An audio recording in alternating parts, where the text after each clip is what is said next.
Winners different चीजें नहीं करते, वे चीजों को डिफरेंटली करते हैं। यह simple such think and grow rich की फाउंडेशन है। आज सितंबर 12, 2025 की इस ब्राइट मॉर्निंग पर आइए नेपोलियन हिल की टाइमलेस विजडम पर बात करें।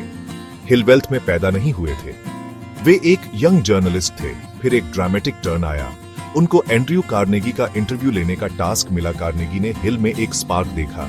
उन्होंने हिल को टॉप लीडर्स का स्टडी करने का चैलेंज दिया।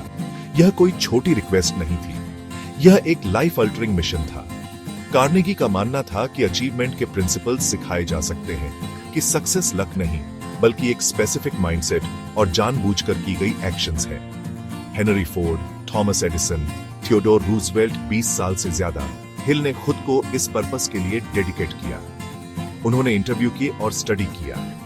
उन्होंने 500 अकॉम्प्लिश्ड लोगों की हैबिट्स, थॉट्स और फिलॉसफीज एनालाइज की। फिर उन्होंने उन लर्निंग्स को एक सिंगल एक्सेसिबल फिलॉसफी में बदला। यह एक यूनिवर्सल ब्लूप्रिंट है। कोर मैसेज एम्पावरिंग है। सब कुछ एक डिजायर से शुरू होता है, सिर्फ एक विश नहीं, एक फ्लीटिंग होप नहीं, बल्कि एक बर्निंग पल्सेटिंग डिजायर। यह नेपोलियन हिल का पहला और सबसे क्रिटिकल सीक्रेट है। एक विश एक जेंटल ब्रीज की तरह है, यह बिना ज्यादा इंपैक्ट के आती है और चली जाती है। एक बर्निंग डिजायर एक पावरफुल स्टॉर्म की तरह है, इसमें लैंडस्केप बदलने की ताकत है।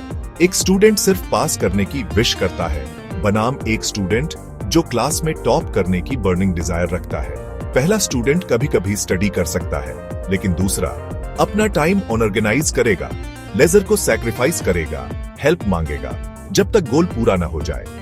आपकी डिजायर डेफिनेट, क्लियर और ओनल कंज्यूमिंग। आपको डिफाइन करना होगा आपको कितना पैसा चाहिए, फिर तय करें आप बदले में क्या देंगे।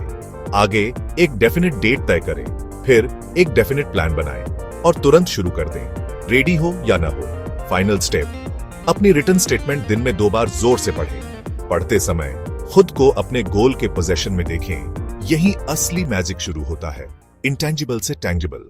डिजायर का बीज बोने के बाद आपको उसे फेथ से नर्चर करना चाहिए। फेथ वह इटर्नल एलिक्सिर है जो थॉट के इम्पल्स को लाइफ, पावर और एक्शन देता है। यह माइंड का हेड केमिस्ट है।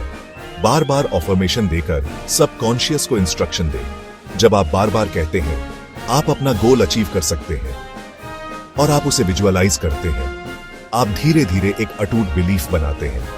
यह फेथ कॉन्शियस थॉट्स और इन्फिनिट इंटेलिजेंस का ब्रिज बनता है। अगला, स्पेशलाइज्ड नॉलेज एक्विजिशन।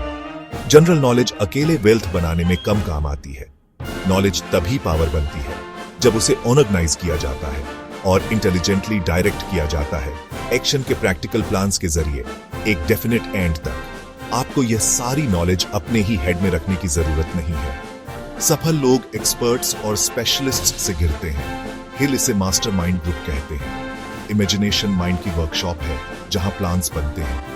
हिल के 2 फॉर्म, सिंथेटिक और क्रिएटिव, ये 3 फेथ, स्पेशलाइज्ड नॉलेज, इमेजिनेशन मिलकर इनर फोर्ट्रेस बनाते हैं। डिजायर ब्लूप्रिंट है, faith foundation, knowledge material, imagination architect. एक प्लान के बिना एक गोल सिर्फ एक विश है, तो यह हमें ऑर्गेनाइज्ड प्लानिंग के क्रूशियल स्टेज पर लाता है। नेपोलियन हिल कहते हैं अपने प्लान के लिए जितने लोगों की जरूरत हो उन्हें अलाई करें। प्लानिंग के बाद डिसीजन की पावर आती है। जब डिसीजन लिया और प्लान चल पड़ा, तब परसिस्टेंस लागू करें। 2 से अधिक लोग एक डेफिनेट पर्पस के लिए मिलते हैं। 2 माइंड्स के मिलन से तीसरी इनविजिबल फोर्स बनती है। आपकी कलेक्टिव पावर तेजी से बढ़ती है। आपका सबकॉन्शियस माइंड एक फर्टाइल गार्डन की तरह है। ऑन्टोसुगेस्टन के प्रिंसिपल के जरिए सिक्स्थ सेंस वह फैकल्टी है जो जीनियस और ऑर्डिनरी के बीच फर्क बताती है। यह आपको इन्फिनिट इंटेलिजेंस से जोड़ता है। आप सिर्फ वेल्थ का पीछा नहीं कर रहे हैं, आप फंडामेंटली खुद को बदल रहे हैं। आप उन्हें बदल देंगे। एक बर्निंग डिजायर, अटूट फेथ, अथक परसिस्टेंस, चॉइस हमेशा की तरह आपकी है।